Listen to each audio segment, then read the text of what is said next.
This is the World Organic News podcast for the week ending 7th of November 2016. Jon Moore reporting. The blog Hawthorn Rising brings us a post. Why do we work? Begins with a quote from Masanobu Fukuoka, author of The One Straw Revolution.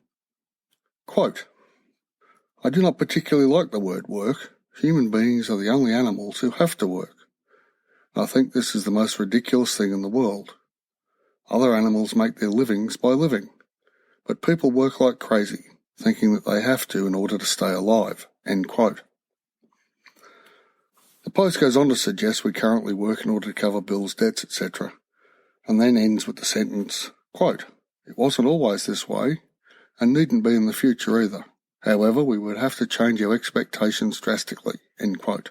This needs some unpacking, so let's begin. We work because we live in a system that has created value for work. The Protestant work ethic springs to mind. From this follows, amongst other things, the need for efficiency, rational use of resources, the abhorrence of idleness, and so on. Fukuoka refers to the days of his childhood, when the local farmers grew sufficient food for themselves and had a surplus by farming between spring and autumn. That would be between spring and fall for the North Americans out there. During winter, they and their soils rested. The farmers hunted rabbits, repaired tools, met and recuperated. This meant they had time for reflection, for poetry, for being fully human. Whilst Fukuoka spoke against the idea of work, he was not opposed to labour. He happily put the hours in when they were needed. He was just opposed to the patry hen world of factories and offices. If we take a further step back, we can see the concept of work, of the Protestant work ethic, and economics in general are based upon the principle of shortage. My economics textbook began with the statement, economics is a process where unlimited wants negotiate finite resources. For most of human existence, this has been the case. Fishery-gatherer hunters solved this riddle by matching the carrying capacity of their domains to their population. As the species travelled out of Africa, across 5 of the other 6 continents, this wasn't so great a problem. There was always more land, more resources, and so on. Then in the years between the various points of domestication, Fertile Crescent, Mesoamerica, East Asia, and Sub-Saharan Africa, the shortage of available resources was negotiated through power structures and work. Those in elite positions need not to work, and the great masses had to work, or they starved. There were times when starvation came despite any amount of work, but the general principle holds true. Since the beginning of the Industrial Revolution, this notion has solidified into reality. The need to work, to justify an existence, to define masculinity, to not be a welcher on society became ingrained. This was reinforced through religion with statements like, idle hands do the devil's work, and so on.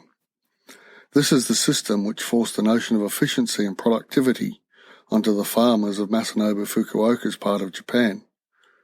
They changed from farming for 3 seasons and contemplating for 1 to continuous production based upon oil-derived fertilizers, pesticides and herbicides. The system of natural farming, developed by Fukuoka, returns to a condition of continuously available food, minimal labour and community creation. On a technological level, we are approaching a point where not just the drudgery of work, but the highly paid work of solicitors, accountants and so on are about to be roboticised.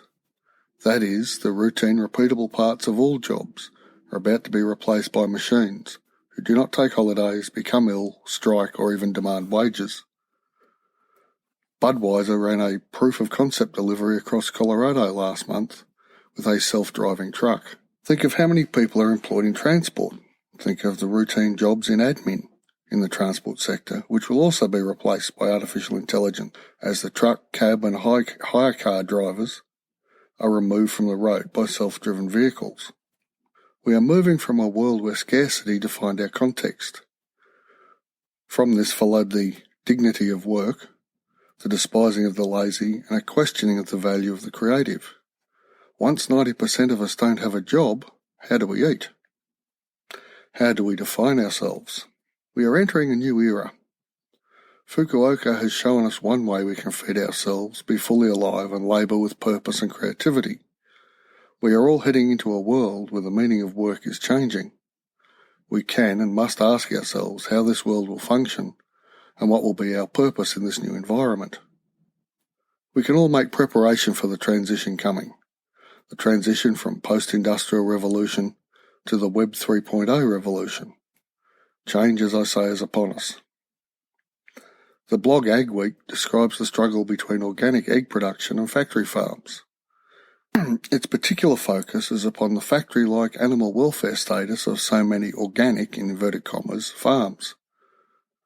A cage-free organic egg farm still has low square footage per bird, and where access to sunlight and fresh air is designed for the birds to avoid.